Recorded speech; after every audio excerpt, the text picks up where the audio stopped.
Hey, what is going on, everyone? I thought I'd do an impromptu stream tonight because we've got the big Heritage comic auction that is going on tomorrow, and so we that's one of their signature auctions where they've got all kinds of crazy huge books, all that kind of stuff. And I it's during the day, so I can never do like live streams during the day when they're actually selling the books. So I thought it'd be kind of fun to go over some of those and just talk about some of this stuff right now. And sorry, my dogs are barking up in the background. But so this auction has some really crazy stuff in it. There are three Batman number ones, for example. I mean, just some really crazy cool books. They've got a Detective Comics 27, which they don't always have that Tech 27 in their big signature auctions, and so some really cool stuff. I thought it would be fun to talk about. Also, I picked up a couple books this over the last couple weeks, and so I thought I'd if you haven't seen my recent streams or my recent videos, I'd show off a couple of those. So this is one that I think is a potentially big book to start picking up because with James Gunn and everything, it's a possibility that we'll end up getting somebody like Solomon Grundy. This is his first Silver Age appearance. His first Golden Age appearance is actually, I think it's All American 61 is actually in this auction, and that is a really expensive book. But Silver Age one can actually be something that's a little more affordable to pick up. And just for some of the Golden Age stuff, this is one that pretty cool that I got recently. I always like getting these. This is this Marvel Mystery Comics number 18. It's a Schomburg cover. You've got Human Torch on the cover, Toro, all that kind of stuff. 1941 even has the Golden Age Vision down there on the cover, along with Submariner. So I really like these Marvel Mystery Comics, especially the really early ones. You just don't see them very often, and it seemed like a big collection of them that sold on Heritage over the last couple of months, and they started, I think, selling them in their last signature auction that was in maybe January, and then they just kind of let the rest of them go throughout a couple of the weeklies that were happening following that, and I've picked up a few of them during these last couple of weeks. Got a few other books down here. I think one of the cool ones to show this one. It's just one that you don't see too often. And this is Voodoo number 14. I always like to show some pre-code horror. And so this is where you've got this skeleton, basically Death, it seems like, as the judge for a beauty contest. And he's writing down their dates of their deaths on his scorecard. So just one that you don't see too often, especially not in a decent grade. And for this, like a 5.0 is a pretty decent grade. And so that was a fun one that I picked up recently as well. But let's see who we've got in the chat. We've got Messy Room Collectibles and Tony's Comics and Evan Husney. So yeah, I'd be interested to see if Evan, if you pick up any books in this one, because I know you're always watching these Heritage auctions. But yeah, it's one of those things that just it's always frustrating to me that they're in the middle of the day, because that does not work for me. So I like to watch the Saturday one. That's usually the one that I have a chance to actually watch.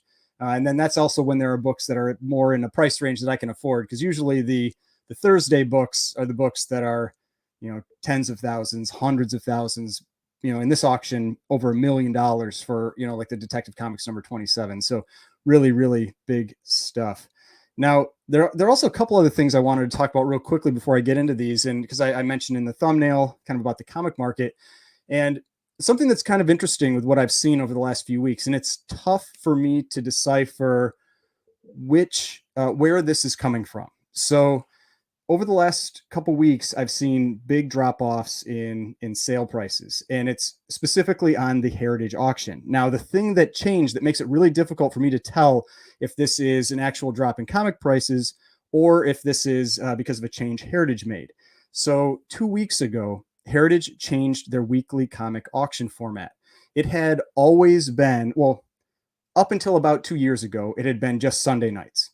Then their auctions were going so long because there was just too many books. They're going to 1 or 2 in the morning. They expanded to Sunday and Monday.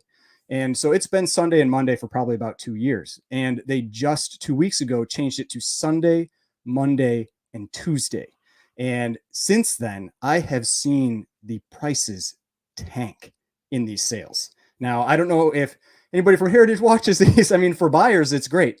For sellers, not so much. I would be pretty upset if I was a seller and I was seeing the numbers that are going on there. And the reason I say that is that if you watch my channel, you know that I watch the weekly Heritage comic auctions every single week, and I have for years. And I price hundreds of books from every auction every week, and I track those, and I use that to kind of measure the comic market, evaluate how things are doing. And these auctions have been extremely strong for 10 straight weeks. It's the strongest period that I've seen ever. I mean, even going back to, because I didn't track right at the beginning of the comic boom. I started in April of 2021. And so when I really started taking detailed notes on this stuff. And so since then, this has been the strongest stretch I've seen, where just consistently over 50% of books beating my estimates, everything like that. And but then all of a sudden they changed that format, and it was like that first week was brutal. It was a bloodbath. And the second week wasn't much better. And so, because what they did is they didn't just extend it out to 3 days, they broke it out now by age. And so Golden Age books and magazines sell on Sunday. Monday is Silver Age. And then Tuesday is bronze and modern. They don't separate out copper. And I don't know when they also sell pulps and that kind of stuff. And I think those also sell on Sunday, but I'm not certain about that.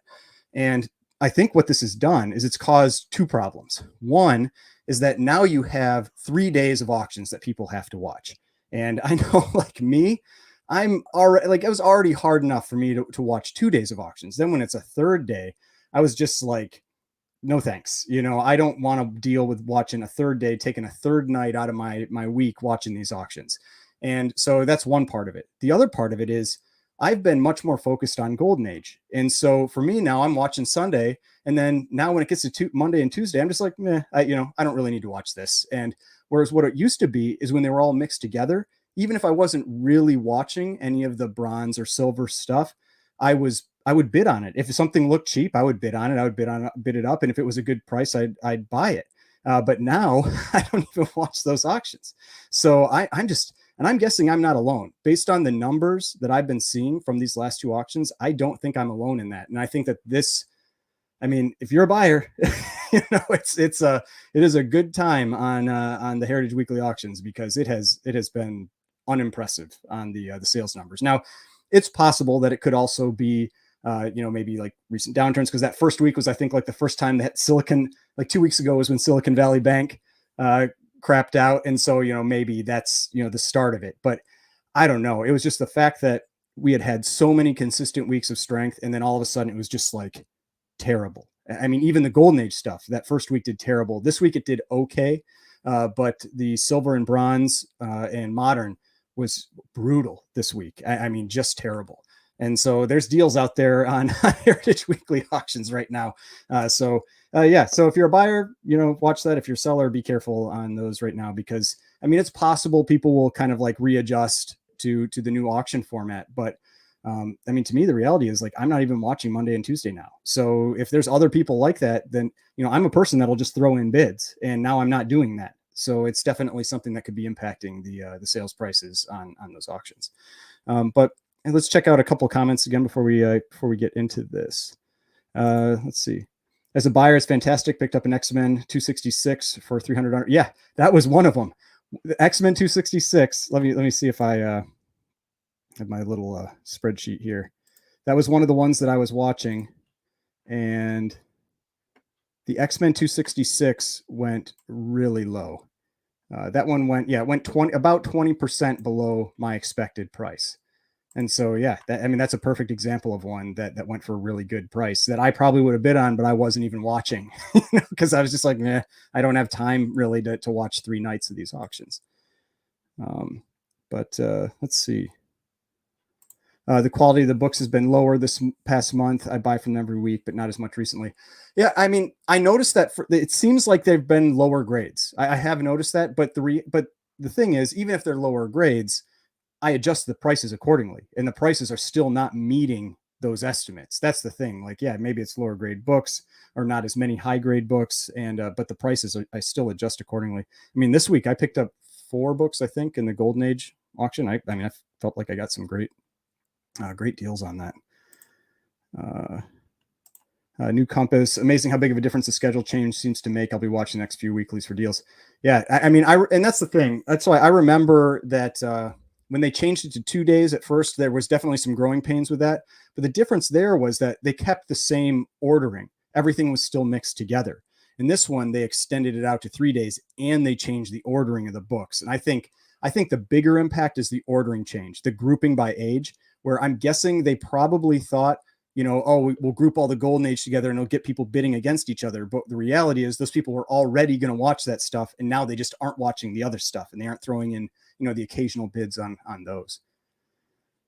Let's see. There's a Silver Surfer 4 and a 9.6 in tomorrow's auction that's currently sitting at $23K, which makes it the third highest for 9.6, and there's still time to go further. I mean, that's the thing. So there are always highs and lows. Even in this time when I'm seeing books sell low, I still saw some crazy high sales. I mean, let me check what that. There was one I remember I was talking with Mickey about that recently in one of the chats that I was just like, wow, that one went really, really high. Let me see. Let me find it real quick. Oh yeah, that's what it was. It was the Daredevil Comics number 27. So let me find the number, and then we can go over that one. So that is 17081. So I'm gonna share the Heritage screen, and what we'll do is, this is one of the ones I want to look at eventually, but go over here. We'll go 17081, and it should be one that sold recently. Recent sales, because it's an interesting cover. So is this one here. So if you haven't seen this one before, it's a pretty crazy cover. You've got this guy with this like cat of nine tails whipping this lady that they're putting like literally like cement shoes on her. I mean, it's a crazy cover that for the Golden Age, it's the type of thing you would expect to be a pretty in-demand cover, just with how just kind of violent and ridiculous the cover is. But this one went for $3,840, and that one I had estimated would go for $1,800. so that was, I mean, so there are always going to be books that have really big sales, and there's going to be books that have weak sales, and it's just that the percentage of them that go high or low change over time. Let's see. Yeah, spot on about not as many impulse buys. Yeah, I mean, that's definitely, for me, that's the case. And I'm a person that I'll throw in, if I think something's too cheap, I'll throw in bids. It's fun to me. I feel like it's kind of like the competition that goes with the auction. I'm just like, I don't want them to get it that cheap, and I'll throw in bids. But when I'm not watching the auction, I can't do that. And now the last 2 weeks, I've barely watched Monday and Tuesday. I mean, for me, I don't mind. It means I got my nights back. but before, I had to watch to get to the books that I was interested in. Now they're all ending on Sunday for the most part, and I can just like spot pick books on the other days. And it definitely, for me, is having an impact. Man, and appreciate it, Swagger House Comics, Mickey. Yeah, make sure to hit the like button. It really helps with the live stream, with getting it shared out there. Good books and lots are coming up, but not this weekend, the weekend after. Yeah, we'll definitely see how that goes. But there are some good books coming up tomorrow and on Saturday. Definitely some good books coming up with that. And I just want to catch up on the chat, and then we'll get into these books. So what GA highlights have you seen or won from Heritage in recent weeks? Let me see which. I didn't bid on anything 2 weeks ago because I was, if you watch one of my recent videos, I was snowboarding in Banff. So I was not able to bid on anything, but I had to go get a new sweatshirt, wearing the same one for too long. But this last week I picked up Tales from the Crypt 24, Uncle Sam Quarterly #1. Oh, and I bought a Bronze Age book. I bought, because it was in a magazine, so it sold the first night. I bought the Foom #10, a raw copy. So those were the three that I've picked up from Heritage recently. But I have bought, like if I showed earlier, I've bought some other Golden Age stuff recently. Like this, I showed this one, this Voodoo #14 with the skull doing the beauty contest. And I picked up this one at the same time, actually from what's it? It's called Marveled Comics, and this was on his live sale on Instagram. I picked up this Witch's Tales 9.0, number 23. I think it's like the second highest graded or something like that. It's a really high grade copy, 9.0, pretty cool skull cover. And this one came back. A couple of these, I had a CGC submission recently that came back, and yeah, it's purple label. I knew it was a purple label, but this is a super rare book. This is Suspense Comics number 2.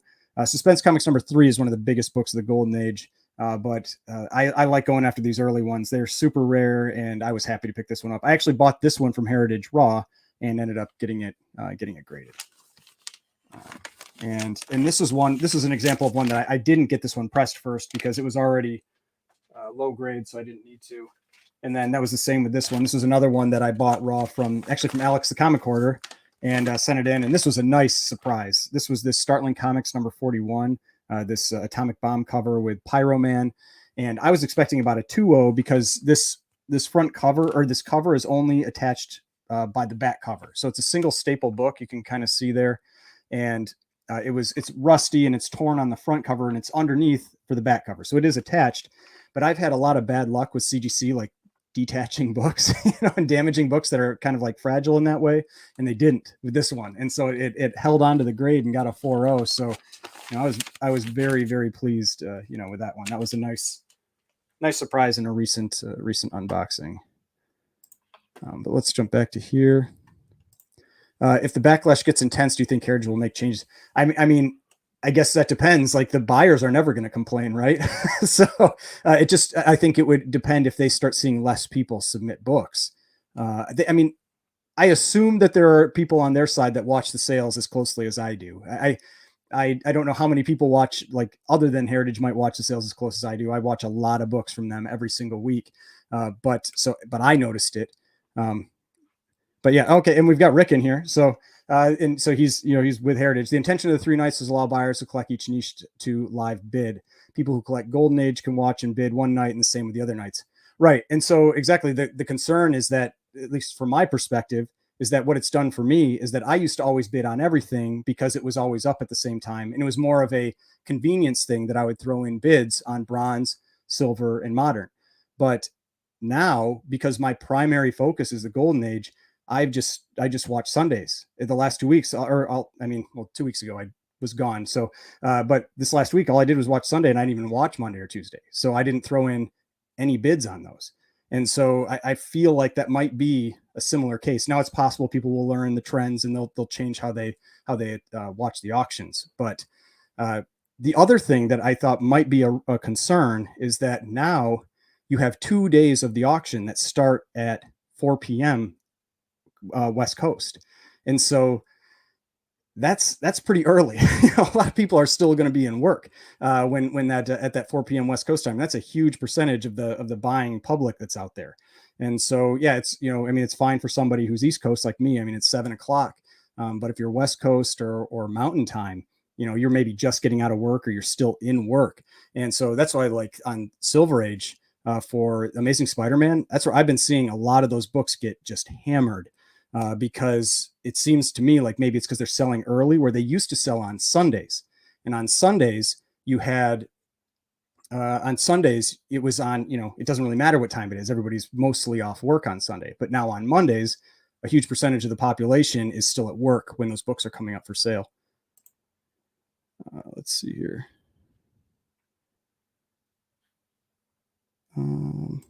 Ryan, what's your dream book in this auction? For me, it would definitely be I was going to say the Tech 27, but it's probably the Marvel Comics 1. So it's not necessarily the most expensive book, but it's probably the Marvel Comics 1. I'm not a huge fan of the cover art on Marvel Comics 1, and I think I actually have it opened up over here somewhere. Yeah, right here. So this is the Marvel Comics 1. I'm not a huge fan of the cover art. I'm an Alex Schomburg, Marvel Comics guy. That's who I really like. And when you put, like, his artwork up against this looks like garbage. Yeah, Alex Schomburg is a whole nother level over this, but I like the history of this book. I like it that it's the number 1. You've got the first appearance of the Human Torch. You've got first appearance in, like, technically comics of Submariner, origin of Submariner. And it's it's when you start to see the Human Torch melting through the walls, which is used over and over and over again in the future. I also really like the color of the background. So it's, to me, I don't like the way this guy looks. I don't really like the way the Human Torch looks, but I like the color scheme, like the blue. I really like the blue and the red and yellows against it.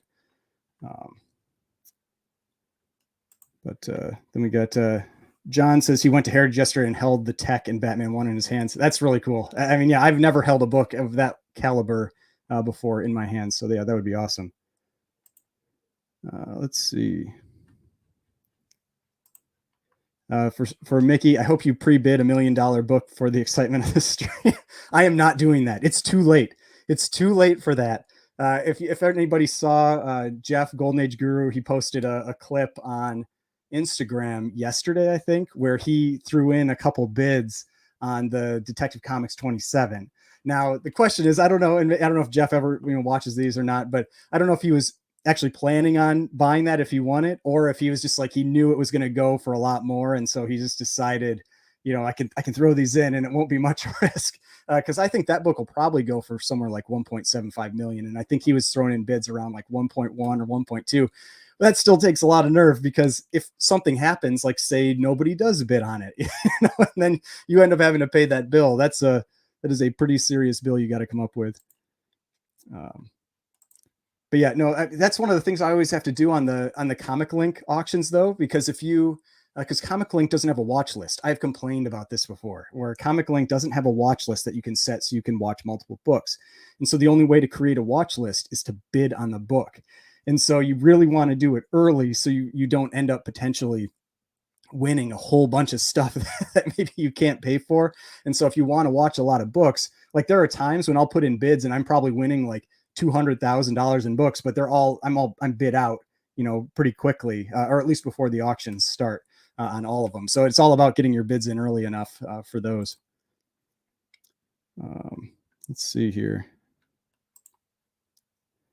X-Men 266 would have sold higher. Wasn't watching. Yeah, exactly. That's what I said. I would have thrown in bids on that too. The best thing about the change is not having to wait through 2 hours of ASM books for the Golden Age.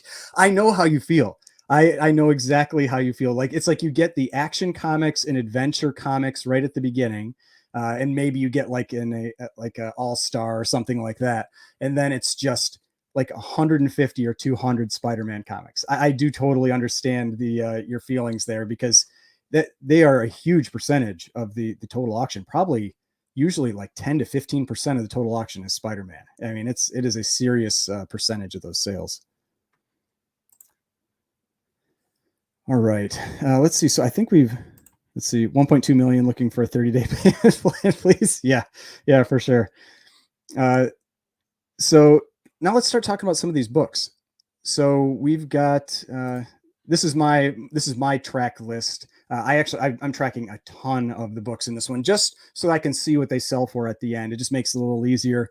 Obviously I'm not planning on, my budget does not support bidding on really any of this stuff that's up in these like featured auction segments or anything like that. But I'm watching, I think 269 books in this signature auction. And they go from, at all levels of stuff. But usually I try to watch almost everything that's going to sell on that first Thursday, just so I can get a picture of what the really big books sell for.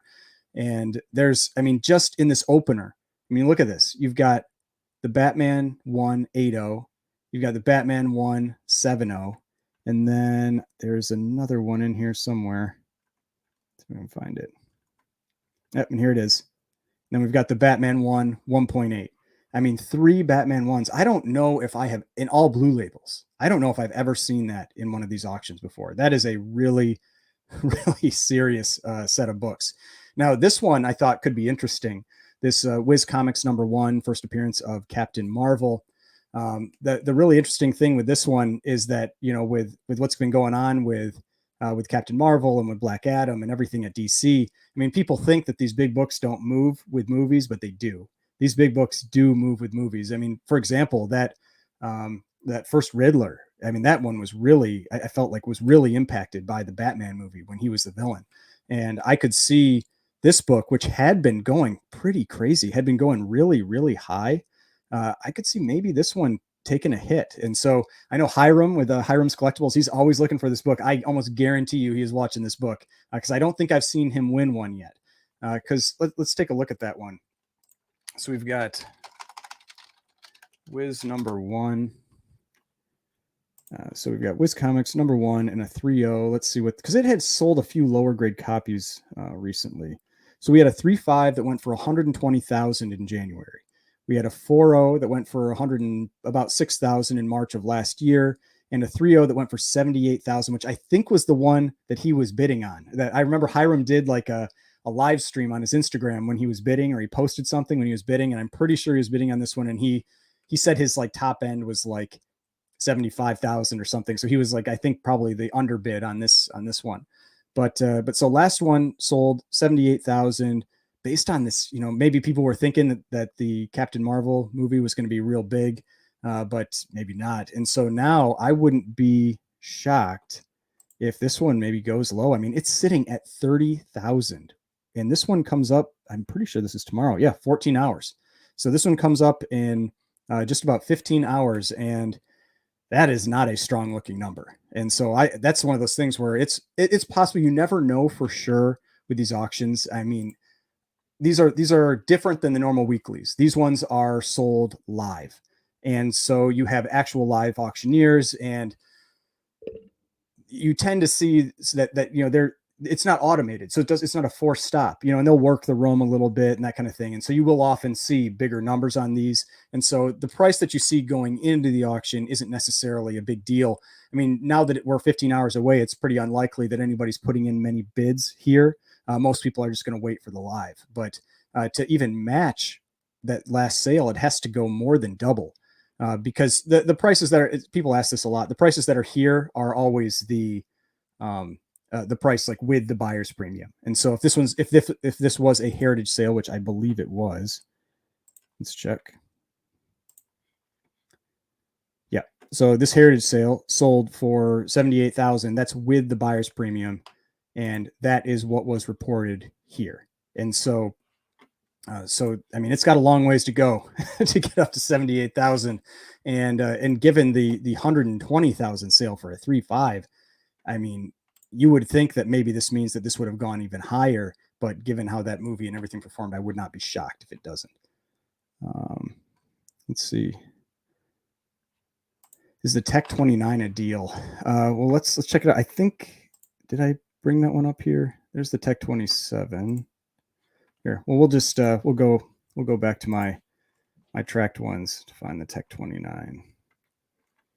And let me see. There's the 27. There's the 33. I don't know if the 20 where the 29 comes up. I would have to look it up, which I can do in a little bit. But for right now, I'm going to stick with the ones that I have selected right here, just because it'll be a little easier, so I'm not searching around. And then I can go through and search around things for a while. So let's just start with the first one here. I wanted to talk about Amazing Fantasy 15 because 105 seems like it's sitting low right now. Let's see if it's changed any now. It's sitting at 105. That's, to me, that sounds really low. I didn't look up any of these ahead of time. I'm kind of going on. I picked out certain books I wanted to talk about, but then I thought we could just look these up together and see how they're looking going in. So the 7.5 sitting at 105,000. Yeah, I mean, the last sale was 198,000. So it's got to go about double before we get to that number. Now, honestly, that's from August of last year, and this book has taken a pretty big dive since then. I mean, we've got a 6.5 that went for 96,000 in January, and it was as high as, let's see here, taking a little bit of time to load.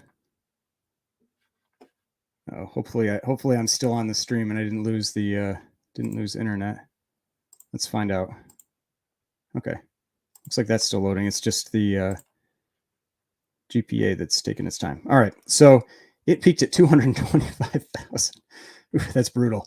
But this is one where you can see, you know, if you look at this trend line, that's probably right in line. Like this one, I wouldn't be surprised if, you know, this was a good buy.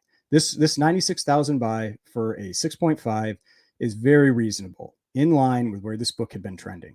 Now let's take a look at the 7.5 and see if we can maybe kind of rough estimate where this one might want to be.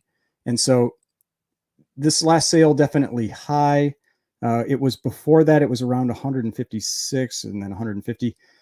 I mean, I would still expect this book to go for probably around 145 or 150,000.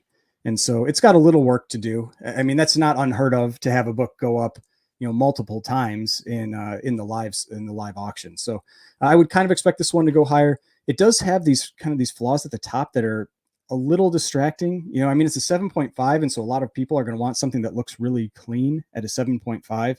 And these when you're most of the time, I'm not too concerned about little things like appearance like this, but when you're talking about a book that's a 6-figure book, then it comes into the conversation a little bit more because someone's going to be a little picky. I wouldn't be surprised if this was a restored book. That's actually what this looks like to me. This was probably a book that somebody had that there was restoration on, and this is all scraped off. And so, because you can see where they go wide around it, and you can see it was probably here too. So I would not doubt if we searched somewhere, we could find some high grade purple label that had sold, and that this is the restored. Yeah, I would almost guarantee it. Like, I mean, you've got a little bit right here, right in the brown. You've got this one right here. I almost guarantee that this was a restored book that somebody had the restoration removed, and and is going for and was able to get that purple label, or sorry, the blue label, and a really high grade. So yeah, that I almost guarantee you that's what happened with this one. Let's see. Going back to the weekly auction, have you found the weeklies that come before or after the platinum sessions do better or worse? That used to be one of my trends that I tried to go for. I was like, I always thought that the weekly auctions would go for less after the big platinum auctions. Like, people would have burned through all their money, and so then you'd get all these deals in the weeklies that came after. And I honestly really haven't found that to be true. I've seen some that have gone for have gone cheap, and then I've seen some that have gone really strong. And so I don't think it really has too much of an impact. I'm guessing maybe it's slightly different tiers of buyers that are largely focusing on one versus the other. Because like with the weekly auctions, you will rarely see a book over about 30 or 40,000. And most of the time it's going to be books under 1,000. Whereas with the platinum auctions, it's almost never a book under 1,000. And usually most books aren't under like 4,000 or 5,000. And then you get the really big stuff that's like a lot of $10,000+ books. So that's why one of the things I like to do with these big signature auctions is I like to look for the books that don't seem like they fit, because then, the people that are watching are focused on the big books. And so I like to look for the ones that maybe don't totally fit in the signature and try to get a deal there. Then we've got Rick. I'm guessing this was to Mickey's comment. I initially thought weekly books would be negatively impacted by being in the same week as a signature, but I've seen the results be just as strong. Yeah, that is the exact same thing I've seen. I was hoping that would be the case. I'm like, oh, I can find some deals. Now, one of the things that's interesting though, that I do like about those weeklies that come after, is that a lot of times you'll find that, at least what I've noticed, is that if there were, say, a whole bunch of Captain America, like Golden Age Captain America, that were in the big signature auction, you'll have maybe the doubles that maybe somebody had some duplicates that were lower grades. You'll find those in the weekly that comes after. The same thing with like Marvel Mystery Comics. Like a lot of these really rare books, or ones where you had really high grade copies sell in the signature auctions, you'll have their under copy or whatever it is sell in the weekly. And that's the type of thing that I can afford and I can go for. So I often like to look for that. So if there's a signature auction that has a bunch of like really cool books that from a run that I was looking for, your likelihood of finding books from that run in one of the weeklies is much higher that following week. Praying that AF-15 goes down, starting to save for a copy. I mean, I've talked about this a number of times. I actually think that it's kind of where it's probably going to be. I mean, I can't predict the economy, if things are going to drop further and all that kind of stuff. But like I showed with that 7.5 and the 6.5, well, 7.5 hadn't sold for a while, but the 6.5 had a recent sale, that you can see it's really right back in that trend line. And that's where, things can drop below the trend line, but that's where I start to feel safe purchasing books. When I see something like that, I feel like my downside risk is relatively low and my upside risk is better. Whereas when you're buying ones that are well above that trend line, that's when your downside risk is a little higher. Do you have any idea who is bidding on these high-end books as far as investors, comic dealers, flippers, or just plain ballers, or all the above? I'm sure it's a mix. I mean, it's like if you're on Instagram, for example, a lot of times you'll see people that are just regular collectors, like right after one of these big auctions, like posting one of those massive books. You'll also see dealers that will post books that they bought at them. I mean, it's kind of a mix of everybody. I mean, there's a lot of people with money out there, and so even though 100,000 or a million or that kind of thing sounds like a lot for a book, I mean, there are a lot of people out. I mean, I think in the U.S. alone, there's like 4,000 billionaires or something like that. I mean, that's a lot of people that can afford potentially something like that if they're looking for some alternative investment or something. So there's enough money out there to support this kind of stuff. Am I bidding on Superman 1? No, I do not have the money to to bid on this kind of stuff. Hey, Kamikaze. And I mean, yeah, so I mean, there's definitely things that I will potentially bid on. There are books that I am watching, but I am not a player in the six-figure book, or even much into the five-figure book. I've gotten a couple five-figure books over the last couple of years, but I'm usually a four-figure or three-figure type book. All right, so is this somebody that I got a block here? All right, block user. All right. Yeah, so this is the good part about me being, caught up in the chat. When I get somebody that's, that's given some weird comments there, I can block them right away and don't have to worry about it. But let's move on to the next one here. This is the Batman #1. So the interesting thing with this one is that this is from, if you've seen, there's I don't know if it's like a full length movie or if it's a documentary, but if it's, how long it is or what it covers exactly, but there's something coming out called Selling Superman. And basically is this huge collection that this individual had put together. And there was some controversy around it because I guess there was a lot of stress with the family about it, which, I mean, in the reality, I think that's what it was very similar with the Mile High, the Edgar Church collection. I mean, his family, my understanding, did not like him for that collection because he's basically like hoarding books and everything. And so sounds like it was something relatively similar here, but there are a lot of, pretty big books in this auction. This is one of them. And they have a special label. This was something that CGC announced where they had, it's the first time that they've had a custom label that was done for a collection. Now, this isn't a pedigree. It does not meet the requirements for a pedigree. He did not buy the books off the shelf himself, but it's kind of like the Nicolas Cage note, where you can buy books that were part of the Nicolas Cage collection, and they aren't pedigreed. You don't get the gold label, but you get the little note on it that says, Nicolas Cage collection. And this is from this Fantastic collection. Now, me personally, I am not a fan of this custom label. I don't know. It's just it doesn't work for me. I'm not a huge fan of the custom labels anyway. They're okay, but I don't like how they push all the notes to the back. I like having the notes on the front. But I'm just not a fan of this custom label. I mean, we can take a closer look at it.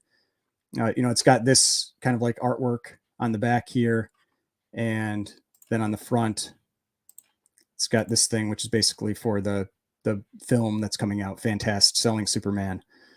But yeah, I mean, that's just me. I'm not a huge fan of that label. I mean, if I had the money to buy this book, I would probably get it reslabbed, and I would just get a regular label. That's my opinion on it. But yeah, that's just me. But yeah, like I showed a little bit earlier, I mean, you have and the crazy thing is they're selling back to back. I mean, this is two huge books back to back. You've got, and you can tell because it's the lot number 91026 and then 7. And you got these two big, monster books, a Batman 8.0 and then a Batman 7.0 selling one after another. And you don't see this book in this type of grade very often. I mean, you're normally seeing this book in like the 1.8, 2.0, 2.5, maybe a 4. But yeah. I mean, I felt the same way for a $500,000 book. I wouldn't want the weird bubble at the top showing where the collection is from. I agree. I wouldn't either. And that's, just for a presentation purpose and everything. Because if you're buying that book, you're going to want to show it off. You're going to maybe have it behind like bulletproof glass or something like that in your house. But I'd still want to show it off. And I'd probably just get a different label on it. But yeah, that's that one. But let's take a look at what the Batman ones have been doing, because there have been, There was a low sale in January for like a 1.8, and actually the person who bought it is on Instagram. It was, I think, Blue Chip Comics, and that was a steal. If I had had that much money, I would have been buying that book all day long. It was this one. So this 1.8 went for 126,000, which was one of the buys of that auction. That was just a total steal. I mean, it's $175,000 book all day long, and to get it for 126,000 was a total steal. But because there is a 1.8 in this auction, and it's already above that sale. I don't know if I pulled it up here, but let's scroll down to it real quick. Let me find it here. Yeah, so here's the 1.8, and it's already sitting at 144,000. So this 1.8 is already 18,000 above what that other one sold at, and we haven't even gotten to the live bids yet. So I wouldn't be surprised if this one, maybe hits 160, 170, something like that. But let's go back to the Batman one and 8.0. I don't know when the last time an 8.0 sold. So an 8.0 sold about 2 years ago. You've got a Larson pedigree. If you're not familiar with the Larson pedigrees, it has the name Larson written on it. And so we had an 8.0 Larson that sold for 1.5 million, and then we had an 8.0 here sell for 1.2 million. And so yeah, it's definitely more than a $500,000 book. It's in theory it should expect it to hit around $1 million, if not more than that, because this wasn't even, April wasn't quite the comic boom. It was just starting. And so I wouldn't be surprised if we got some bigger numbers if it broke $1 million. But I mean, it's got a long ways to go. I mean, sitting at 408,000, there better be a lot of bids tomorrow to get up to that $1 million mark. It'll be interesting to see what that one does. And then let's see, the 7.0. Let's see where the 7. I think the 7.0 is almost right below it. 7.0 is at 324,000, and the last 7.0 went for 335, but that was 5 years ago. We had a 6.0 in January of this year go for 552. So 7.0 probably would be expected to go for around 700,000. So I would think that this one you'd think would break $1 million based on prior sales, and the 7.0 around 700,000, 650,000. But they both definitely have some work to do. So the auctioneers will have to, they'll have to earn their, earn their pay tomorrow and really work the room to get these ones running up. Now, one of the really exciting ones that I like seeing is this Crime Suspense Stories number 22. I think there was a 9.4 that sold recently. Might have posted about it on Instagram. I don't remember. I can't remember if it was a Comic Link sale though. I think it was. Let's see, because that's the problem with the Comic Link sales. The Comic Link sales don't get pulled in. Yeah, because I'm almost certain it was a Comic Link sale. But so we had a 9.0 that went for 72,000. And so right now we've got this 9.2 that's just sitting at 31,200. I would think it would get up around that $70,000 to $80,000 mark, because I think the 9.4 went for like 90. It was something like that. It was something around 90. And so I would expect this one to get up to that number. But yeah, again, another one that's definitely got a little bit of work to do before it gets there. Yeah, the label is hurting the value. I mean, visual appearance. I mean, that's the whole thing. I mean, I've talked about that with like CBCS cases. Like there was that Tales of Suspense 39 that was like a 9.6 or something that went super cheap. And it's like, is it really going that cheap just because it's in a CBCS case? I mean, when that kind of stuff can really have an impact on what people pay. And so it's definitely a thing that, I mean, we'll see. I mean, if it maybe does have an impact on it or not. Let's see. Oh, Mark. Yeah, it was Comic Link. Okay. That's what I thought. And that's always so frustrating. And that's why sometimes when there are like Comic Link sales that are big like that, I'll make just post about them on Instagram just so that I can remember that sale when I look at it in the future. But yeah, this one, another one that I feel like has quite a bit of work tomorrow. But I mean, a lot of people, they'll wait until the auction goes live, and then they'll throw in their bids. And then the instant it actually gets to that sale, the books will jump up, double or more than that. It happens all the time. And so I don't put too much stock in the prices before we hit the live sale. I mean, there is a lot of work to go on some of these that I've shown so far. I think the Tech 27 is next though. Yeah. All right. So up next, we've got the Detective Comics 27. Doesn't need any introduction. You know, we've got first appearance of Batman, one of the most iconic books ever out there. And I think the underbid right now is Golden Age Guru, based on his Instagram live stream that he did. He was the one that bid it up to this 1.35 million, and somebody already had a pre-bid that already beat him. And but let's see where this is the one that I thought would probably go around 1.75 million. But let's see. I guess maybe why I think it will go for that type of price. So we've got a 5.0 that in June of 2021 went for 1,125,000. We had a 4.5 that in January of last year went for 1,140,000. And so we're talking that this book is like a $270,000 per point type book. And so at a 6.0, that gets you to 1.2 million plus another 420,000, and you're at 1.6 million. And it often is the case that as you go up in grade, it gets more and more expensive per point. And so that's why I think 1.75 million for a 6.0 would be a reasonable expectation for this book. And it is already sitting at 1.35. And so I think that is very possible. And this is the type of book that, like I said, I watch a lot of these auctions, and you still don't see Tech 27 come up very often. I mean, I think most people that have it, they just want to keep it. They don't really want to let it go. And so this is one that I could see hitting that type of number. That Tech 140, let's see, there's somebody, because I would definitely wanted to talk about the Tech 140.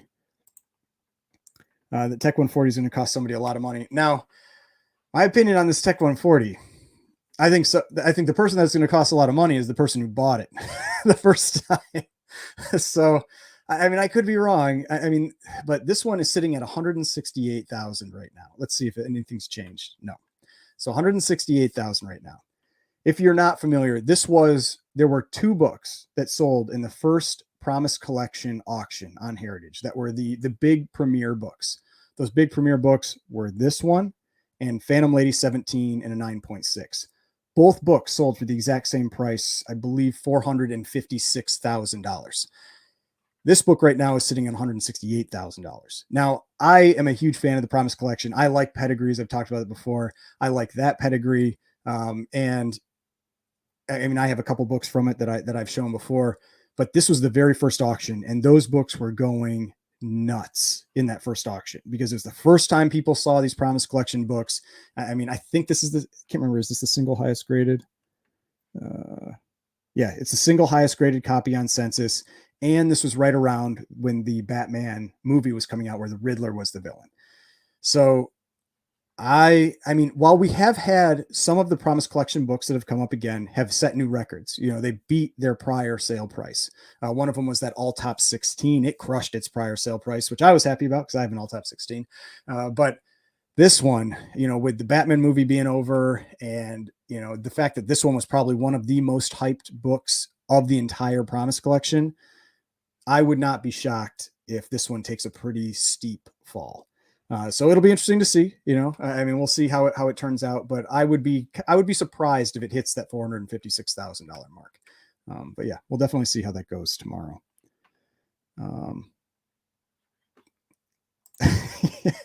Yeah. Bold strategy, Cotton, you know, the great, dodgeball quote. Feels like not the right time to sell this one. Yeah. I mean, it's tough. I don't know when the right time to sell this one would be, just because it was so hot because of that time. I mean, I feel like this is one where it's going to take a few years maybe a lot of few years to catch back up to that sale price. But yeah, that'll be interesting to see how that one turns out. I'll definitely be, you know, checking that one after to see how it did. Now, the next one, another one I'm really excited to see. I have my low grade copy. You know, I have a 2.5 and, but this is a 9.2. I don't know if there's any higher. Yeah, 3 and a 9.2, none higher. So it's tied for highest graded copy. If you are not familiar with this book, this is the first full dedicated horror comic. And So if you like pre-code horror like I do, if you've really gotten into it like I have over the last few years, this is really the book that it didn't start it necessarily because you had horror in comics before this, but it is a book that it really started the dedicated horror comics. And so this is a big one. And I mean, obviously a very tough grade. It's from the Promise collection. I believe this one sold for 90,000, but let's check with the first time that it came up for sale. So again, another one that looks like it's got a little bit of work to do before it hits that number.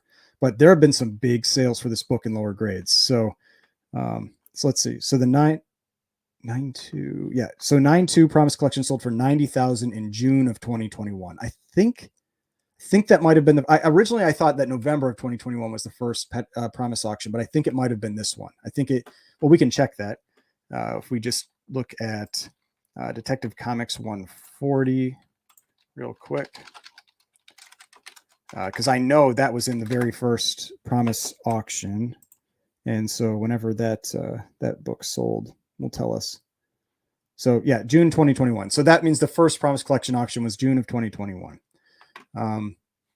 But there have been some really big sales for this Eerie #1 recently, including, oh man, what was it? Sold. Was that a Comic Link sale too? Man, maybe it was. It had to have been. Oh man, that really hurts these sales when those big, like when a big sale like that doesn't come through. I'm almost certain that was a Comic Link sale that happened just a couple weeks ago, and I think it was like was it maybe an 8.0 or something that sold for a lot. I don't remember for sure what it was. It's always tough because then it falls out of your memory and then you don't know what it's worth. But this one, at 90,000, it's sitting at 31.2 right now. So definitely, it's got to go triple before it hits that number again. So it's got some work to do, in the next 14 hours. Let's check the comments again real quick before I move forward. yeah. Talking about Golden Age Guru, takes some balls to put in the $1.3 million bid for sure. Yeah, it definitely. Even if I was sure it would go higher, I could not do that. I just having to deal with that and then being banned from buying ever again. I because I couldn't pay the bill. No, thank you. Let's see.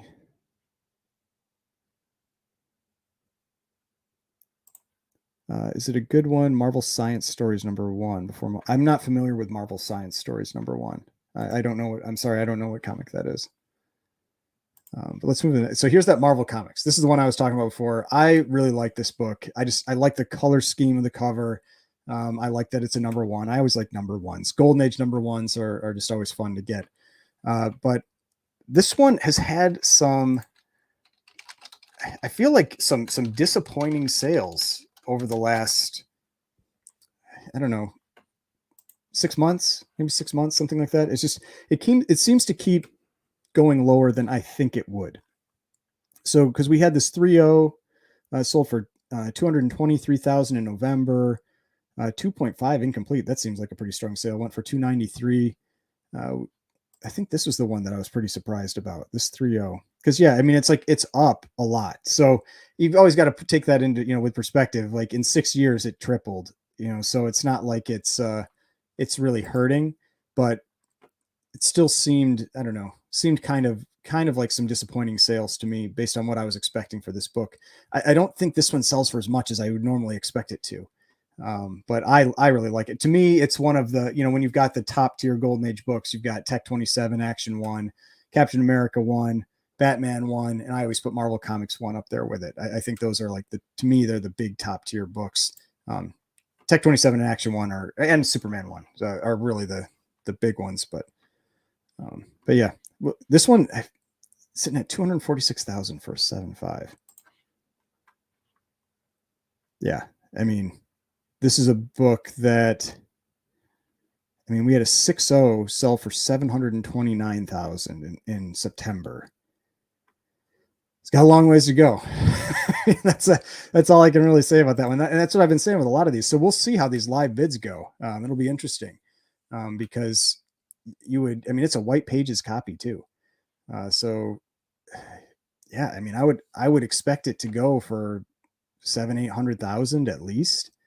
Um, I mean, definitely at least with this one going for 729. Even though it's a pedigree, you give some benefit to a pedigree, but yeah, like I would think like 800,000, 850,000, something like that, and it's got some work to do.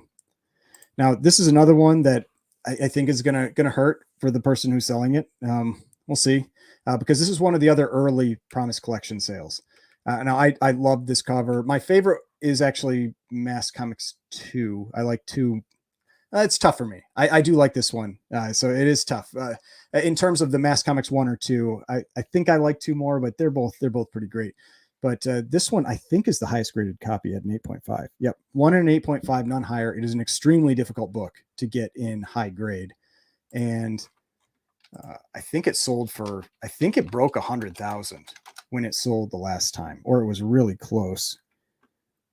Let's see, would it be this one? This is the highest graded copy, 8.5.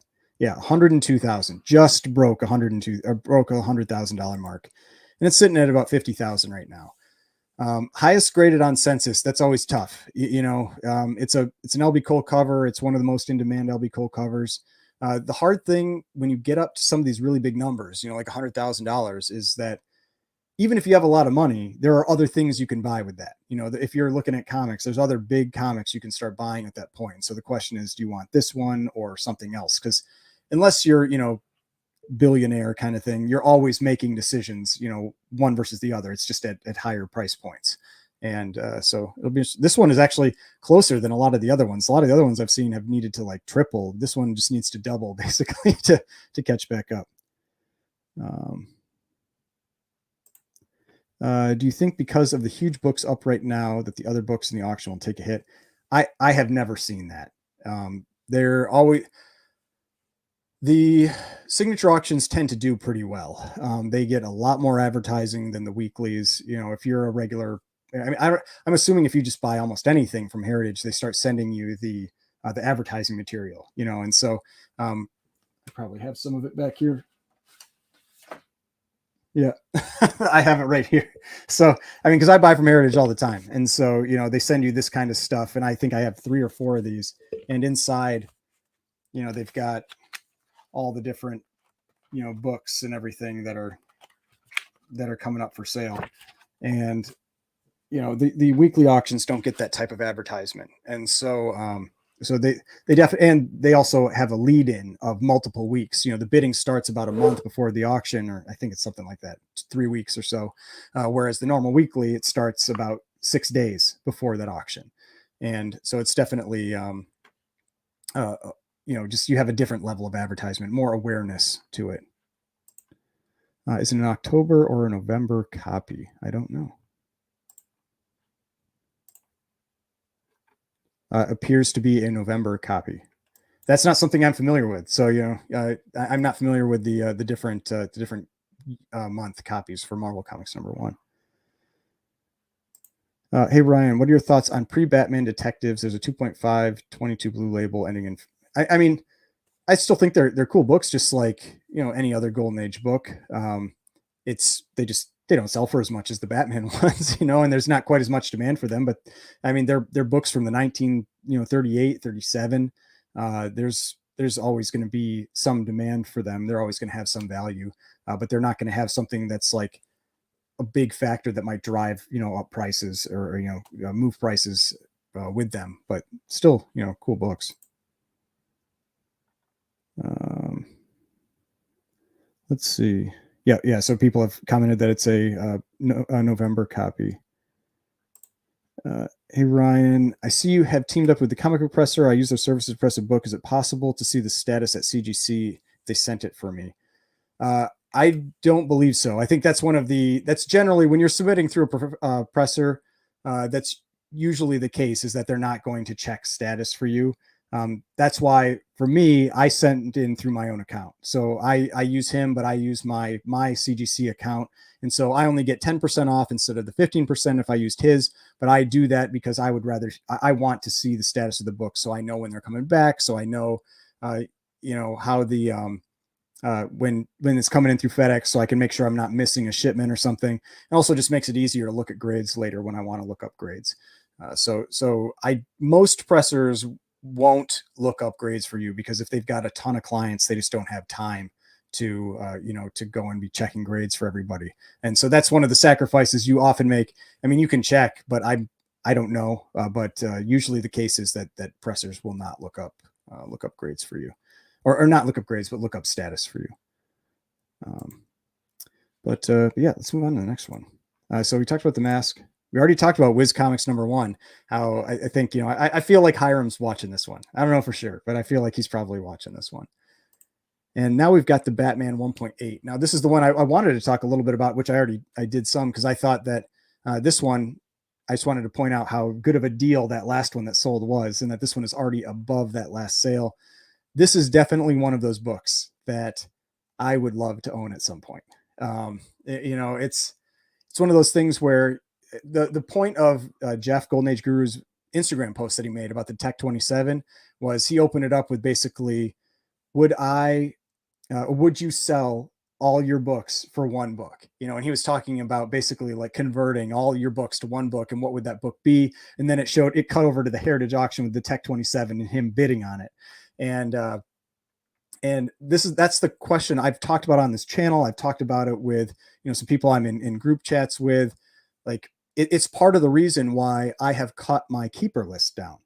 So if you're new to watching me here or that kind of thing, the way that I keep my collection is, so if I also buy and sell books. So most books that I have, I'm putting up for sale, but I have a small set of books, which right now is about 35, that are my keeper list, or what other people might call their PC list. I think I started using keeper because of ETA Nick. He had his like 500 keepers that as he was closing out his channel, he was showing all of them. So I just started calling them my keeper list.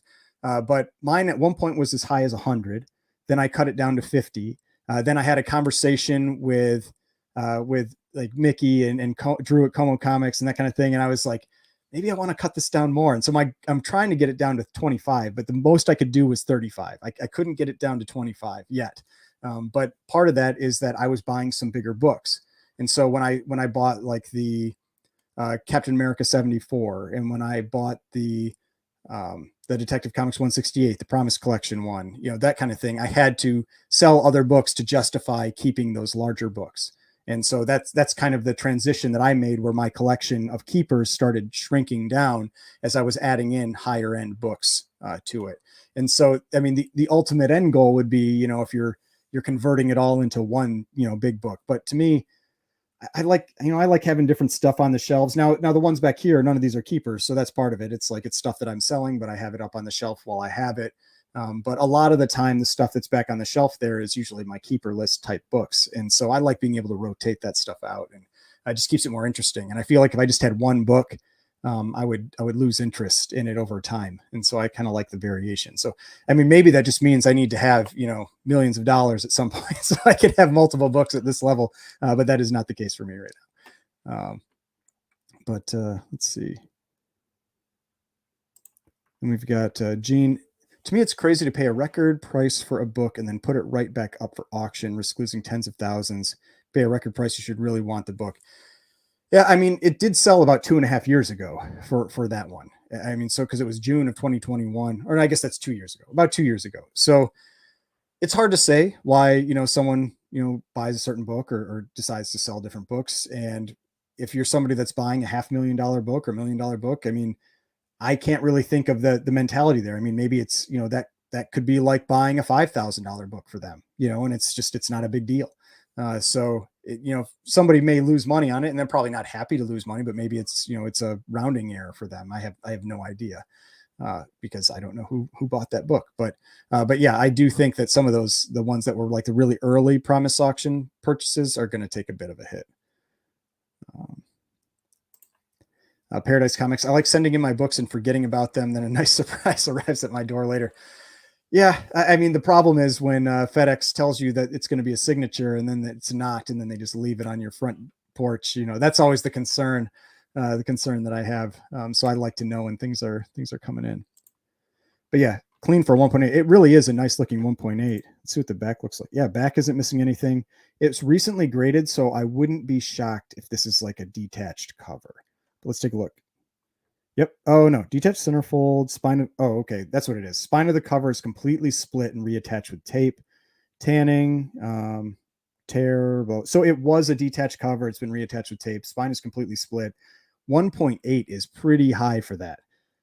Usually the highest I see, like I'll see CBCS give some higher grades for complete split spines and detached covers. It's one of the areas where I see differences in the grading is the really low stuff. But with CGC, 1.8 is about as high as you will get ever for that. I normally expect to see about a 1.5. But yeah, so that means, you know, like you said, it is a really clean looking 1.8, and that's probably why they erred on that side. But yeah, also cool back cover on that Batman one. All right, then we've got, this is the other one I wanted to talk about because I feel like this one is really going to sting. This is a cool book, but man, what did this one sell for? It was something like, I don't know if it was 150. I thought it might have hit around 200,000. Let's take a look. So this is Detective Comics 114, I believe. Yeah, 114. So the cool thing about that one is it's a double cover 9.8, which is just nuts. But okay, so it sold for 156,000. This back in the June. This is one of the first ones that sold. This was in that early Promise Collection set of sales, and you know, it's sitting at 45,000 right now. It has. It's one of those that has to triple, you know, when the live comes up. And a lot of times, like I'll see doubles happen regularly. That kind of thing is pretty common. But man, a triple, that's a big jump in that live sale. I feel like this one could hurt. But I mean, I understood it when it happened, though. I mean, it's pretty crazy. I mean, it's the Promise Collection. It's the interior cover is 9.8, the exterior cover is 9.4. So it is a very nice presenting double cover already because the external cover is 9.4. If you're not familiar with double covers or multiple covers, they give you the grade for the best cover. So if the external cover was a 2 and the internal cover was 9.8, you get a 9.8. That type of thing definitely hurts the value because then you have a book that doesn't present as well, even though it's technically a 9.8. But in this case, it's pretty difficult to tell the difference between a 9.4 and a 9.8. I mean, there's probably maybe some little spine ticks, you know, yeah, some little stuff there, maybe in the corner. But it's going to be pretty minimal wear on this book regardless. Yeah.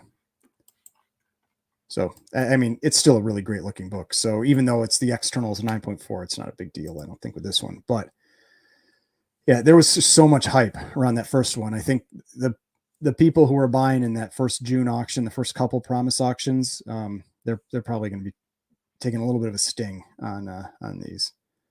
Now the other one here, we got Teenage Mutant Ninja Turtles #1. That's first print, white pages, 9.6. This felt really low to me, and that's why I wanted to look it up. There is no 9.8 in this auction. There's often a 9.8 in these signatures for the TMNT #1. That's another book that I would love to own, a first print. I would love to own a first print at some point. I know Como, you know, he'd love to own one of those too. But yeah, so last sale, 69,000. What's the high? 78,000. Yeah, I mean, this is a book that it has been coming down for sure. Like the 9.8 crossed like 250,000, or I think there was a book that broke that, but the highest one on record was 245,000. Last sale, 156,000. So what? That's down $90,000. That's about 40%. You know, a little less than 40%. And so if we look at the 9.6, I mean, I could see it dropping down to maybe like 45,000, something like that, 40,000. I mean, we had, yeah, I could see that happening. It's sitting at 34 right now, so I could see it going around 40 to 45. I wouldn't be too surprised, but definitely, I mean, cool book, one I would love to own at some point. Even though it's in the magazine cases, you know, that are always kind of a pain to store. But yeah, first TMNT only have 3,000 copies out there, so pretty rare book. 3,000 copies that were ever printed, so less than that are probably even out there. Let's see. Are there raw books offered on heritage auctions or strictly slabs? No, there are raw books as well. Now these on the signature auctions, usually it tends to be slabs because it's really high grade stuff. But in the weekly auctions, there's tons of raws. That was actually when Heritage expanded to 2 days. That was one of the big changes I noticed, is that it went from just a few raw books per auction to a ton of raw books per auction. They do a lot of lots. I've talked about that in one of my other videos where I was talking about places to find some good deals. And one of the ways to find good deals are the lots that they sell on Heritage. That can be someplace you can potentially find some good deals. And so they do definitely sell raws. The signature auctions are not really the place to look for that, though. I mean, there are a lot of raw pulps and stuff in this auction that are actually pretty expensive, but it's because they don't grade them yet. Yeah, we don't know if the books are ever paid for. That's true. But with Heritage, you can usually assume they're paid for. And typically what I've seen is if they didn't pay, when you click on the book, you'll see that here. It's like it says, it's like almost like it was removed, or it says didn't pay or something like that. But I have generally found that I don't think people non-pay on Heritage very much, because I'm pretty sure from what I've heard, people have been told when they've asked to not, if they could not pay, they were told they would not be able to purchase again. So I think that they're pretty serious on, bidding and not paying. So I don't think that's too common here. eBay is probably a different story. Granted, I've had very few non-payers ever, and I've sold a lot of books on eBay. So I mean, yeah, non-pays are things that happen, but I think the majority of cases people pay. Let's see. Does Heritage put a time limit on commission-free resales if you buy and then sell on their platform? I don't know. I've never done the resell on the platform. I used to have that turned on, but I just kept getting all these lowball offers, and so I turned it off. I never got a reasonable offer, and so I decided, and you're like forced to respond, or else you get kicked off the sales platform. And so I decided it wasn't worth it, and I just turned it off.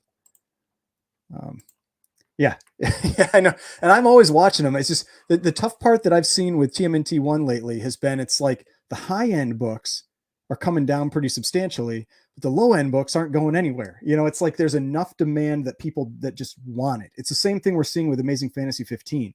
Like the really lower end books, like the 1.5s, the 1.8s, the 1.0s, those ones have barely dropped at all. It's the higher end books that have taken the big hit. And I think that's the same here with TMNT1. And so unfortunately, it's like a 6.5 is still selling for like 13 or 15,000, when the, a 9.2 is selling for like 30. There's a lot of price compression going on in some of these really big books, just because there's so much demand for it that you have a floor that people are just always willing to pay. And it's just that doesn't seem to drop too much. Oh, and thanks, Rick. Yeah, thanks for clearing that up. When there's a non-payer sale on Heritage, it is delisted from GPA.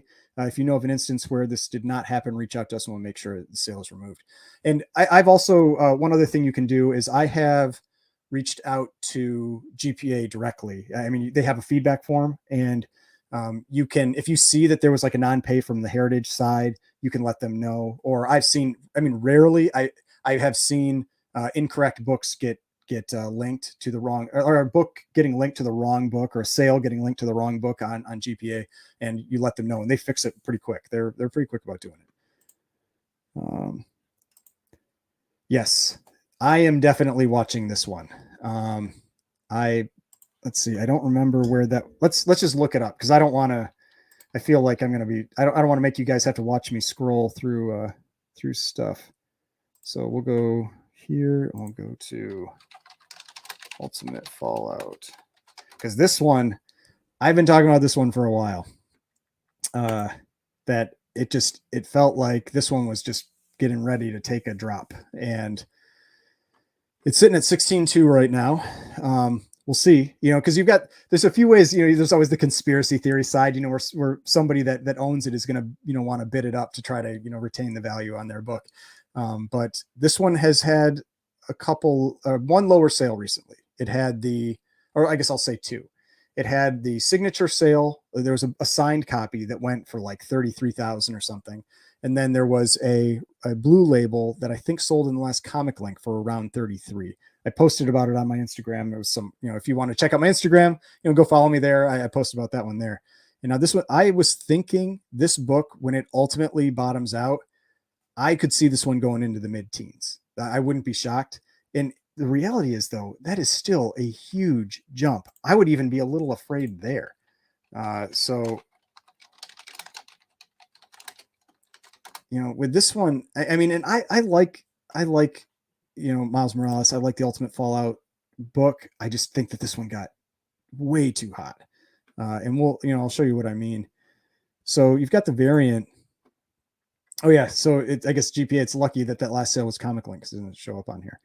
But you had the variant that, I mean, just go back to 2019, 2018. This was a $2,000 book. Low sale in 2018, $1,200, 43,000.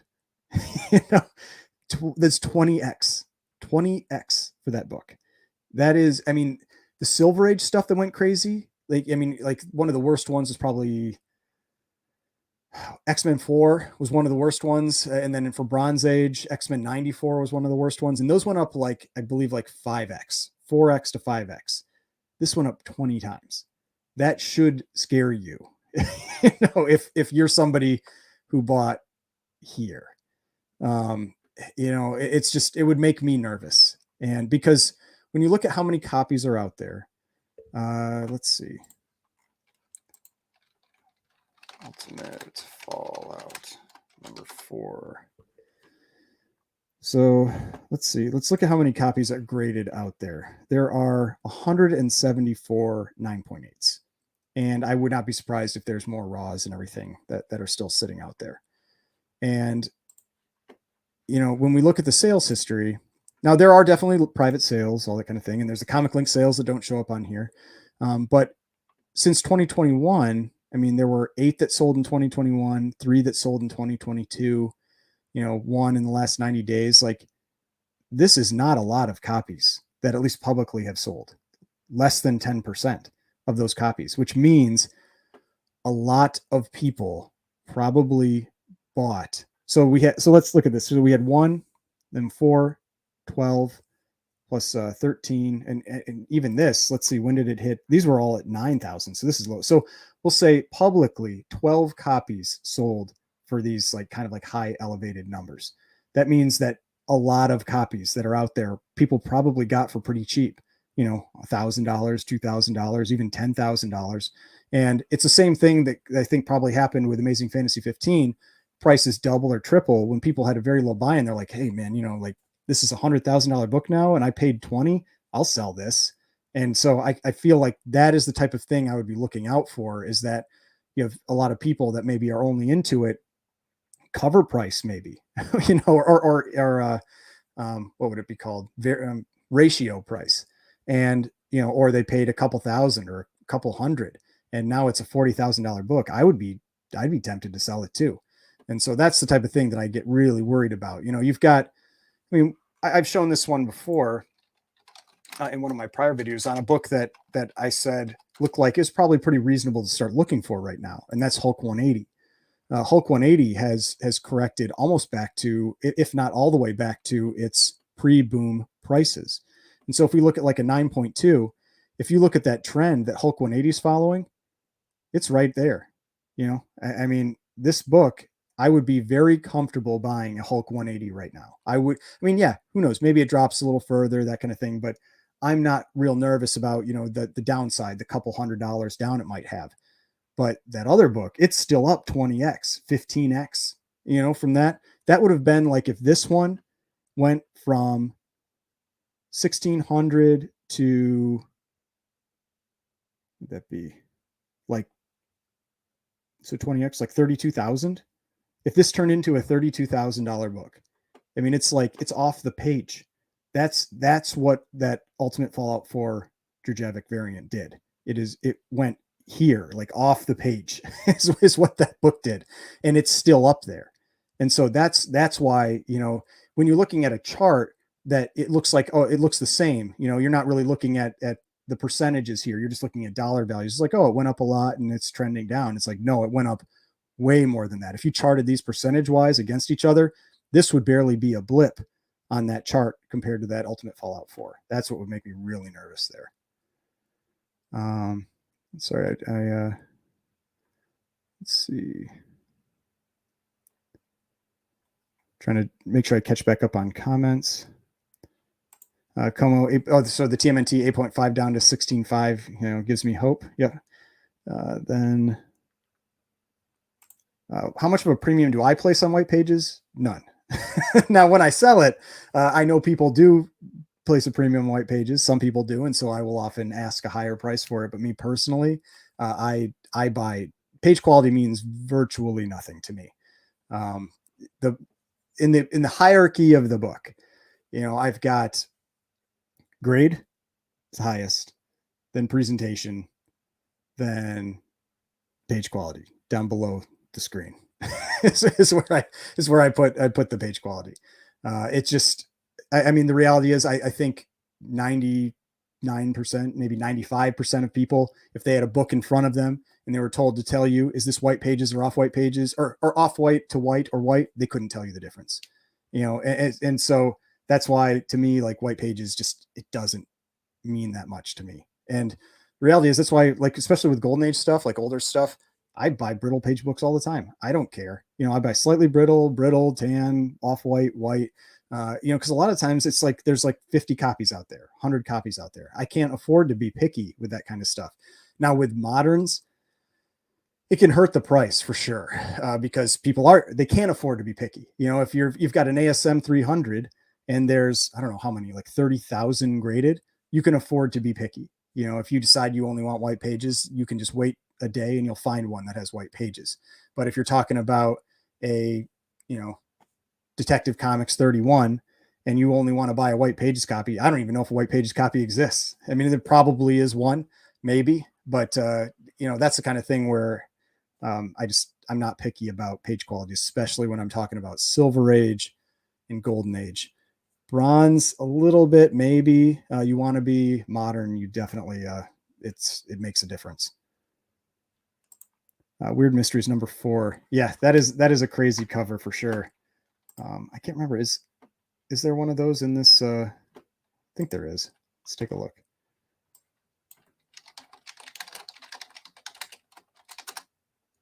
Couldn't remember if there's one of these. Oh, this one. That's right. Yeah, it's the Pedigree one.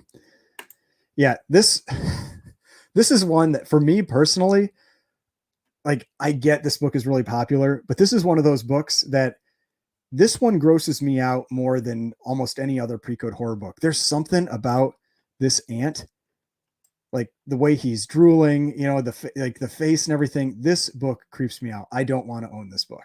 It's the same as that Lawbreaker Suspense Stories 11, I think, the one where the guy is on the cover holding all the people's tongues that he's cut out. That one creeps me out. So there are certain books that, and like Crime Suspense Stories 22 doesn't, because it's almost like it's drawn a little more cartoony, like the way Johnny Craig draws, versus this type of stuff where it has just a little more realism to it. It just kind of really grosses me out. So yeah, I know this is a really popular book. I know this is going to go for a ton of money, but man, that cover grosses me out. Let's see.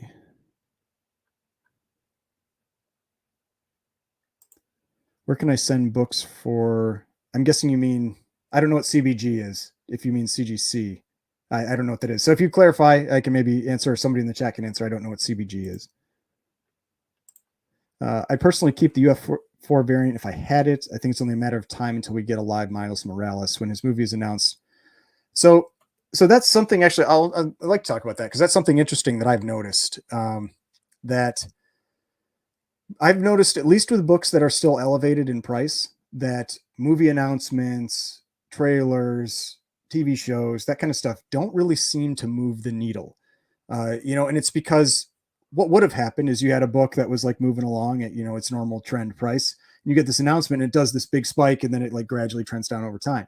But what happened with the comic boom is everything was moving along, and everything spiked. And now when you get the announcements, it's like they don't have anywhere to go.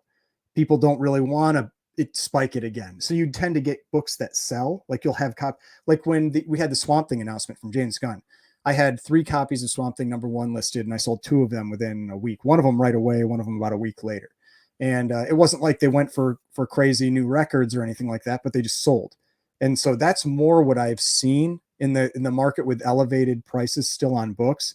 And so that's why, like, Ultimate Fallout 4, the variant, I don't really see, like, when Miles comes out, that this book is spiking to 100,000. I've heard people say that. They're like, oh, it's $100,000 book, that kind of thing. And I mean, hey, I'm fine if I'm proved wrong. It doesn't matter to me. I don't have any skin in that game, but it's just, it seems to me that there's a much higher downside risk than upside potential with that book, even with any type of announcement. Yeah. Well, yeah, that's the funny thing. I mean, Wolverine 180 or Hulk 181 has dropped significantly as well. But 180 corrected much quicker. And there were definitely a lot of people during the comic boom trying to push 180. It's like they're trying to make that the book, and it people realized again pretty quick that that was not the one that they really wanted. Let's see. Yeah, page quality.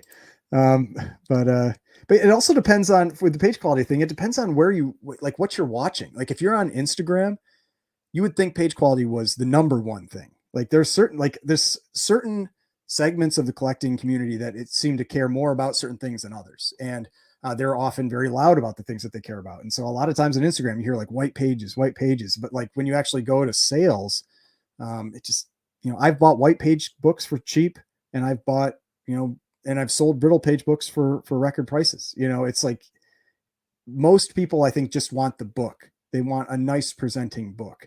But there is a subset that will pay that premium for page quality. What about incomplete Golden Age? I mean, it all depends, I guess. I've had a number of 0.5 books, so incomplete Golden Age books.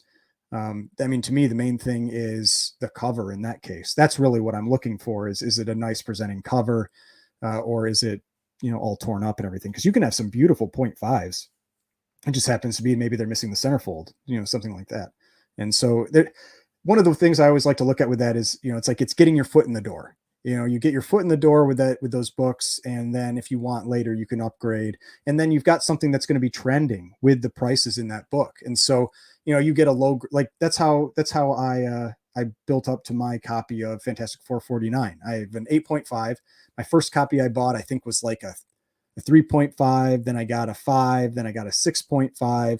Then I got the 8.5, and I sold the under copies each time. And so you have something that's moving up in value with you. And then if you get a better copy, you sell your under copy. That's how you can.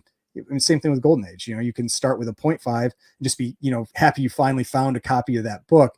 And then, if you come across maybe a year later, 2 years later, I mean, some of these things, you never know how long it's going to be until there's another copy that's even in your price range. And then you can pick up that one and then sell the under copy.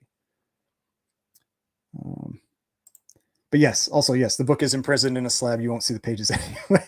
Yeah, that's the other part of it. I mean, I'm not opening the book, because I've often had, that's one thing I've had a lot of people, or not a lot, I'd say a few people that I've had mention, they're like, oh, well, don't you want to flip through it? And I'm like, no. I mean, like this book is sitting at $17,000 right now, and I'm pretty sure it's going to sell for quite a bit more than that. And I don't want to flip through that book. Like when I bought my Crime Suspense Stories 22, it's a book I bought raw. I counted the pages when I got it, and my hand, and I don't like to wear gloves and things when I'm holding the books. I like to wash, I wash my hands, that kind of thing. I like to have the dexterity that goes with not having gloves. And I was nervous. That's one of the few times I've been nervous holding books or holding a book. Cause a lot of times if it's a Golden Age book, it's a little lower grade for me. And so I don't really mind so much. I'm pretty comfortable handling it. But when it's a book that you're trying to keep in pretty good condition, I definitely was feeling it when I was flipping through that one. I'd be happy with the Tech 31 that is in one piece. Nobody has time to care about page quality for that one. Yeah, no, I would love to have a Tech 31.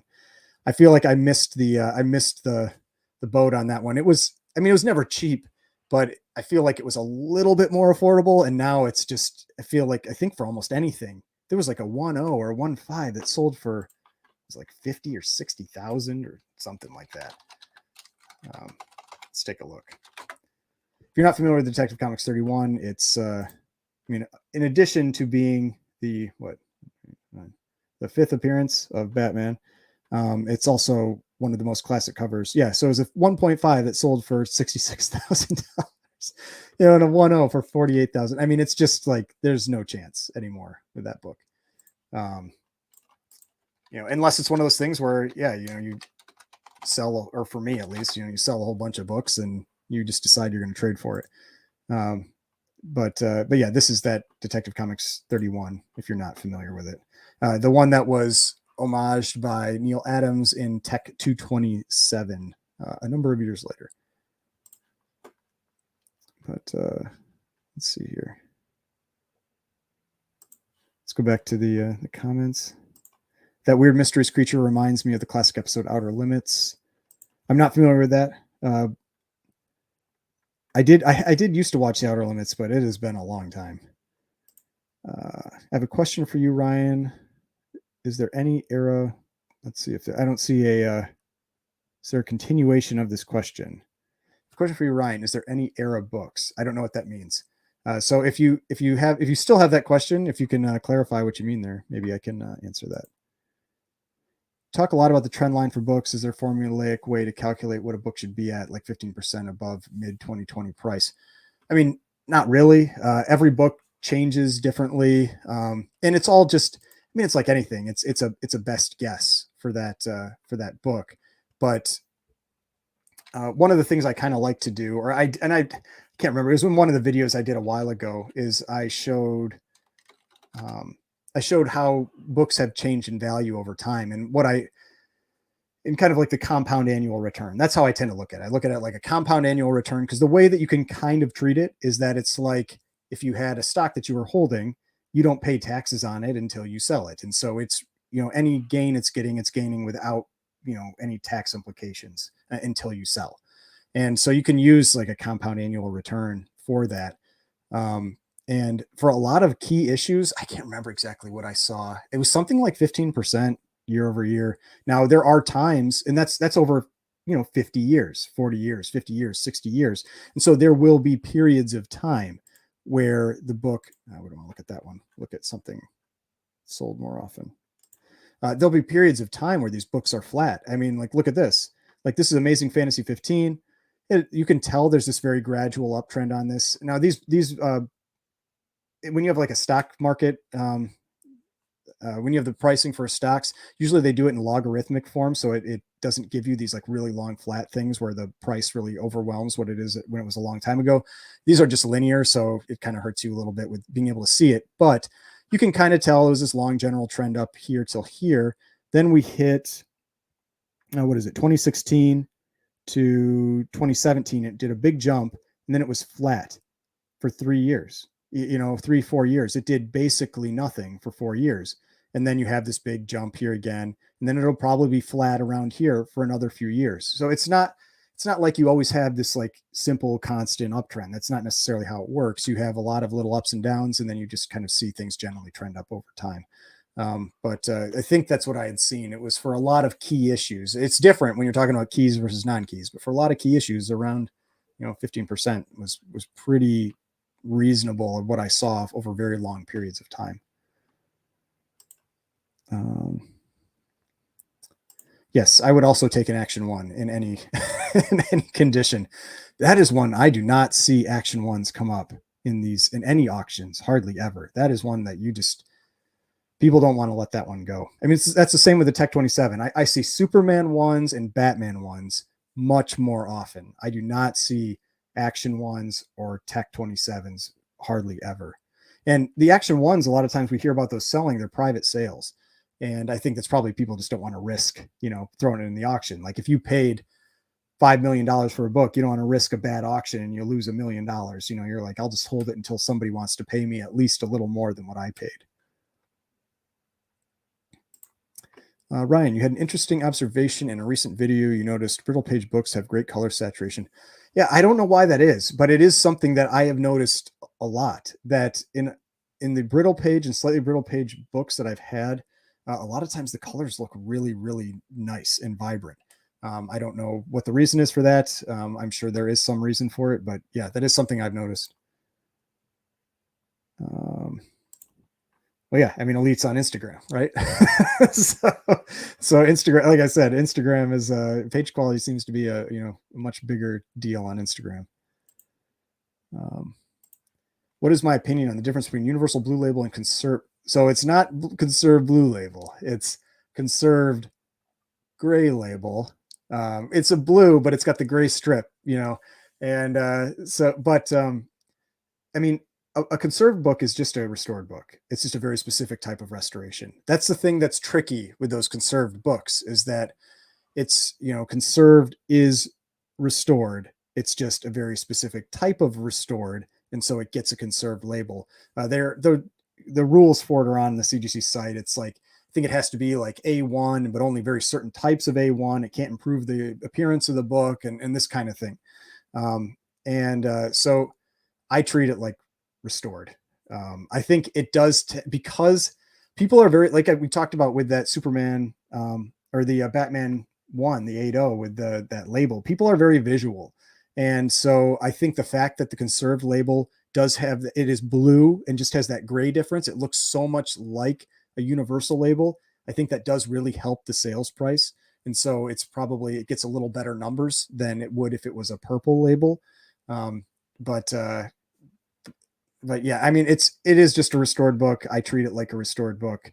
And the way I treat restored books is traditionally, if it's something where the restoration could be removed, I look at it as what do I think the grade would be if that restoration was removed? What would it cost to have that restoration removed? And I value it accordingly.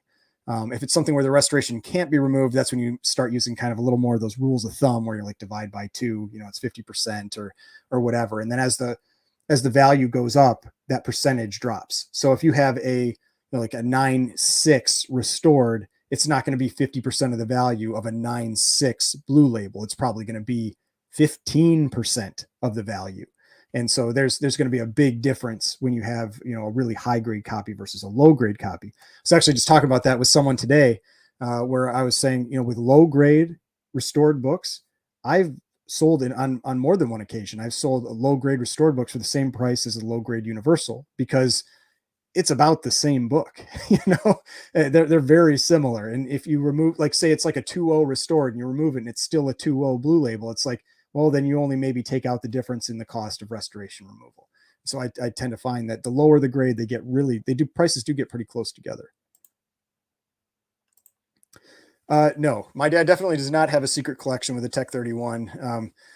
So one of the things I've talked about on this channel was the thing that got me back into collecting again was it was like, let me take a drink here real quick. Man, it was maybe 8 or 9 years ago, something like that. We were back visiting my parents for Christmas, and my dad was like, I don't want these comics in the house anymore. It's like, if you don't take them with you, I'm throwing them out. so I didn't have room in my car. My older brother took them, and he, like 4 years ago, he visited and brought them. And that's one of the things that really got me back into comics. I started going through them again and that kind of thing. But yeah, the fact that my dad was just like, no, I'm going to throw these out tells me he does not have a Tech 31 hidden somewhere that he's keeping from me.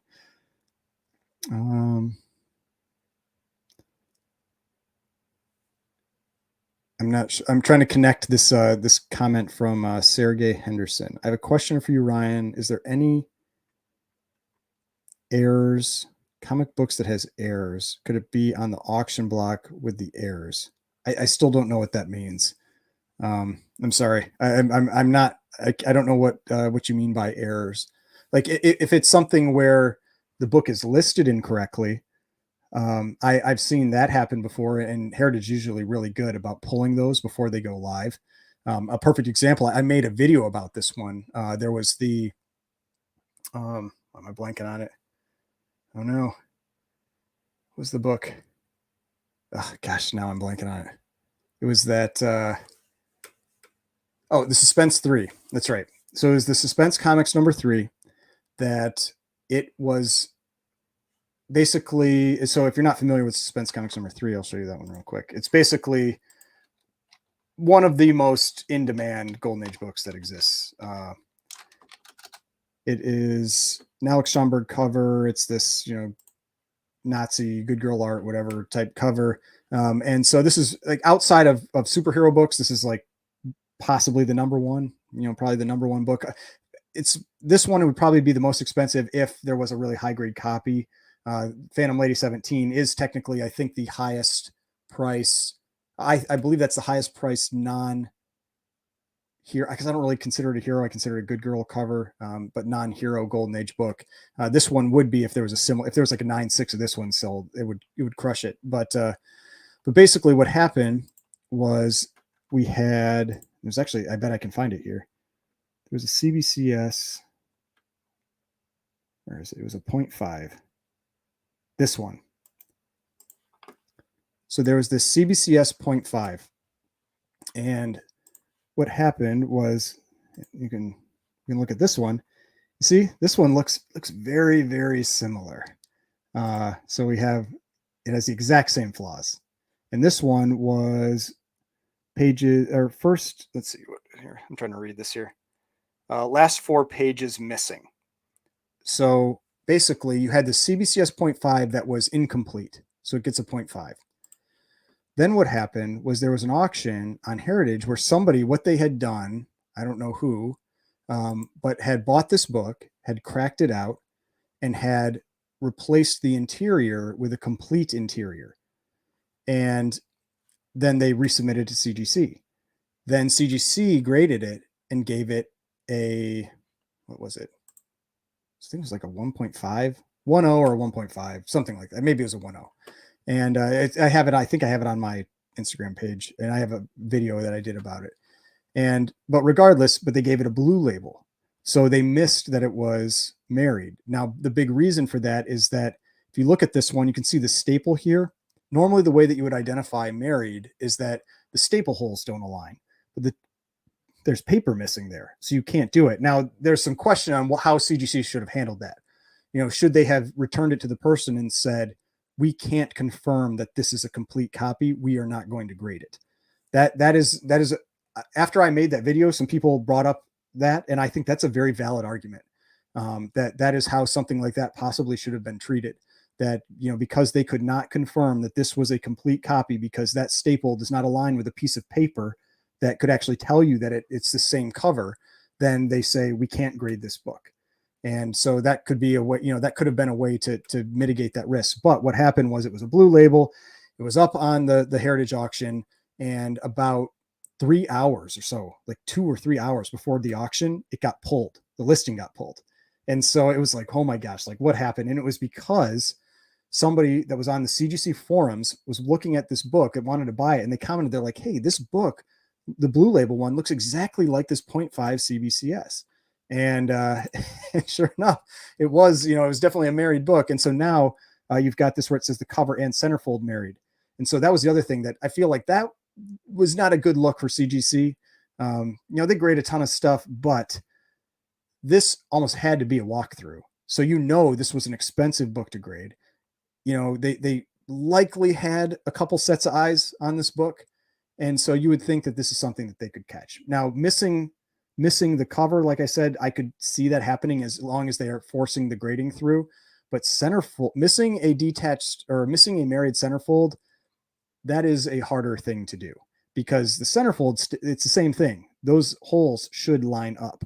Now, maybe this one got lucky that the married centerfold was just, the staple was in the exact same spot, and it lined up. But a lot of times that, it's pretty easy to detect married interior pages. One, because of staple holes, and two, because the page quality. These books don't, like, the paper ages differently depending on the conditions they were in.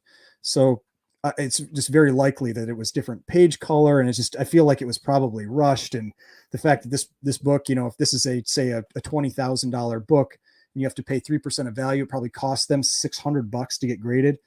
It should have been, I feel like it wasn't careful enough for that one. But yeah, that was a big deal with that one.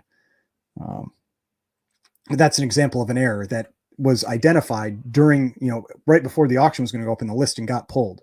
Then the book got resubmitted to CGC, got the correct label and everything. And now it's, it's the green label, and it still went for a ton. It still went for 28,800. I thought once it switched to the green label, like I thought this is maybe what it would go for as a blue label. And as a green label, it hit that number. So yeah, this is the one I was most upset about. This was one of those that sold, I think, on a like one of the direct offers on Heritage, and somebody got this 1.5 for 20,000. Man, I wish I would have thrown out that offer. That would have been amazing. But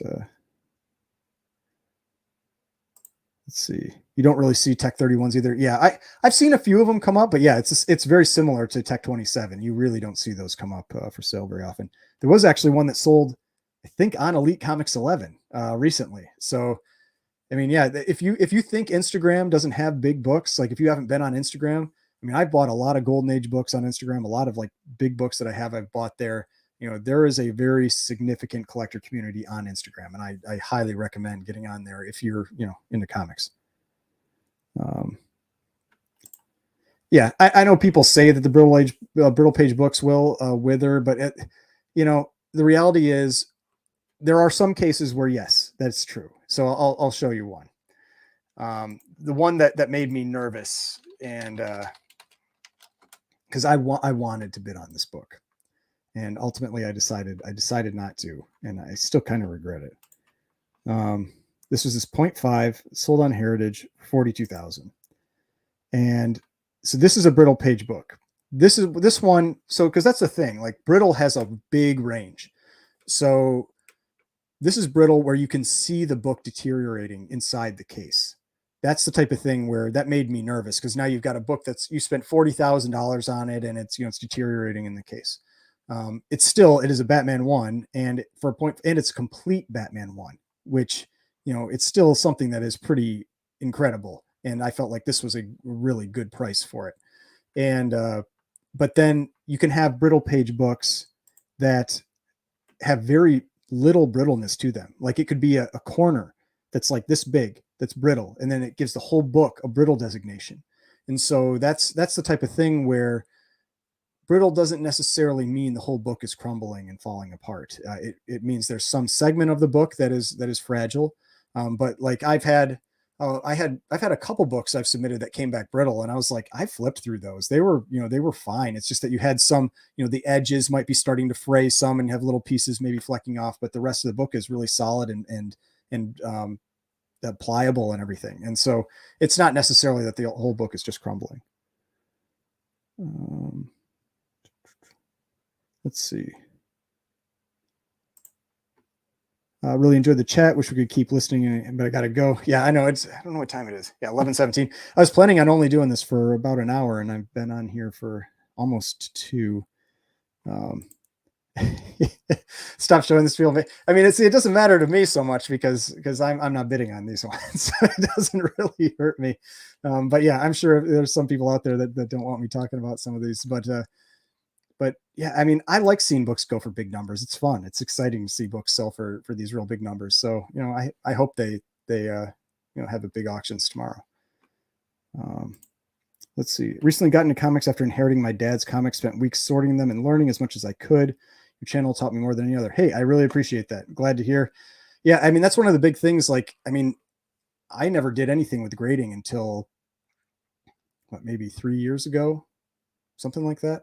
You put in the time and you can really learn, all about grading and the whole submission process, and, learning about, like I said, like Golden Age books. I mean, I'm compared to some people, I'm pretty new to Golden Age books and all that, but I put a lot of time and effort into it, and I like it. It's fun to me. So it's a lot of fun to learn more about it. And so yeah, you put in the effort and you'll get the return and the knowledge. So you're afraid of a CGC error. Well, I mean, that's not a CGC error. I mean, that's a 0.5, but I mean, that kind of thing, it can happen, but it's pretty rare. I mean, that's the whole thing. Like you do see things about CGC errors. It happens. They do grade thousands and thousands of books per day. And so people always complain or I'll always be loud about something that's wrong. People very rarely tell you when something is fine. And so that's the whole thing where it's like, yes, there are issues every once in a while. And yeah, you need to, be aware, but for the most part, to me, they really are the best option that we have out there right now. And, I think it's well worth it, to help make things more clear when people are trying to buy and sell and all of that kind of thing. I like the presentation of it. I mean, that's a big thing for me. I like the presentation of a graded book more than a raw book. You mentioned Banff in a recent video. Is this year? Do you happen to be Canadian? No, I am not Canadian. I just like to go there to go snowboarding. But yeah, no, Banff is one of my favorite places in the world. I love we're all consistently blowing our stream times. 45 minutes to an hour becomes 2 to 2.5 hours. Yeah, I will. I've caught up with all the. Well, let's see. There's one more question. I'll answer that one. Then I'll probably be cutting it. Unless anybody wants me to look up any specific book from this Heritage auction. Have you bought the CGC grading book? No, I have not. And the reason being that, I mean, at least from what I've noticed, they don't really seem to, for some things, follow what's in the book, so I go with what I have seen them do, and so that's what I go on my experience with what I've seen books come back as, because I think in there it says like a moderate tanning can get like an 8.5 or an 8 or something like that. I have not seen that. They are hammering books with tanning right now. The highest moderate tanning I've seen is a 6.5, and most of them are getting like 5.5s. So it's like I go with what I see the books come back as. I'm not going to go with what's written in that book, just because it doesn't. I mean, there are things in there that just don't seem accurate to me to what they're actually doing when they're grading. And so, for me at least, I'm going on what I see, not what's written there. What's your rule of thumb on pricing Golden Age books for eBay? Let's say hypothetical, you want to Chills 21 for 1,300. What would your eBay? I mean, at least 10,000, Mickey, is what I think that you should probably be selling that one for. I mean, it's like a retirement book right there, right? I mean, but yeah, no, I mean, with Golden Age books, it's definitely the less sales there are, the more of an art it is on pricing. You have to, go with other sales and look at maybe trends in other books, because sometimes you might not have a sale even in the last year. And so, yeah, with Golden Age books, it's just, yeah, it's definitely a more of an art. And you just kind of like, you look at what you think the price can be. And then, if somebody makes an offer that's close enough, you're much more willing to accept on that kind of stuff. But yeah, definitely an art. The More Fun 55. Yes. I was surprised I didn't pull that one up. Let's see. I know that I'm pretty sure that's on the first page. Yeah, right here. That is a crazy book. I'm surprised what this one is at right now. I mean, so this isn't a promise book. This is a Mile High collection book. This is an Edgar Church. These ones, I mean, when you look at the back covers on these, they're always just super white. And so 9.6. Let's see. More Fun number 55. Because I think this book has sold before. So somebody cracked it out and resubmitted, because I'm guessing there were not two in his collection. I'm guessing that he had this one that was a 9.4. Actually, we can figure that out. Usually it's pretty easy to tell. So let's take a look at this 9.4 and see. Yeah, so it was an old label. It has this little mark here. So let's check if this one has that little mark. And it does. So yeah, it's the same book. It was an old label, 9.4. Somebody cracked it out, resubmitted, got a 9.6. So what do I think that will sell for? Oh no, did I close GPA? Shoot. All right, I'll reopen it.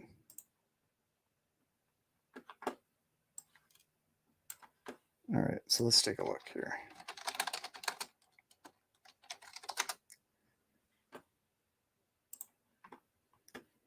So, I mean, the tough part is so the 9.4 wasn't single highest. It had at least one other with the Nova Scotia. So it goes from being one that was tied to likely being the single highest copy. So let's see. I'll confirm that down here. Yeah, 1 and 9.6, none higher. So, I mean, I would think probably like at least 150,000, maybe more than that. Because I mean, I expect it to get more than the 136, but man, it's another one of these. It's got some work to do. You know, it's sitting at 57.6, but I mean, the single highest graded copy, I do think that this one has a pretty good chance of beating that 9.4 sale. But we'll see. Yeah, I would think around 150 is my rough estimate. But it'll be interesting. I think it'll beat the 9.4. I don't know how much it'll beat the 9.4, since everybody knows that this is it's the same book, right? So but I think 150 is probably pretty reasonable, and maybe it goes higher. But if I was the person that bought that, I would probably be a little nervous right now, because it's got a long ways to go. Yeah. I mean, that's one of those things. It's like, was it going up because of spec? I don't know that it. Yeah, I mean, as I was saying earlier in the video, or in the live stream, that there are very few books, even major keys, that are free from being impacted by movies, and so it's possible that could have a significant impact. It'd be unfortunate. It's a major golden age key, but yeah, it's a character that's not really in use hardly at all anymore. But there's still people that'll pay a lot of money for that book, and it is the single highest graded copy now. Yeah, I mean, it's really tough I never make assumptions based on the pre-live sale. Like, for example, that Phantom Lady 17, I remember watching that one sell, the 9.6. That book was, I think it started at like 150 or 175, maybe, I think around 150, and it stalled at right a little above 200. And then the auctioneer was like working the room for a while on that one, and that book, it started moving again, and it just kept going and sold for 456,000. So these books can definitely move, and there are certain books that have a lot more value that I imagine the auctioneers will spend a little more time on, because they know that they can potentially get some bigger bids on them. So I wouldn't be surprised if a little extra effort is put into this one. But yeah, that's everything I wanted to talk about. I really appreciate everybody joining me in the chat. Hopefully I answered some questions. We saw some cool books. I don't know, I might do a recap video of that first day of sales after they all happen. But it'll be interesting to see what those books end up doing. Are they going to get those double and triple numbers from where they're sitting at right now? Because a lot of them really seem like they need to. So we'll see how they all turn out in the live sales. But yeah, really appreciate everybody again hanging out, and I will see you on the next one.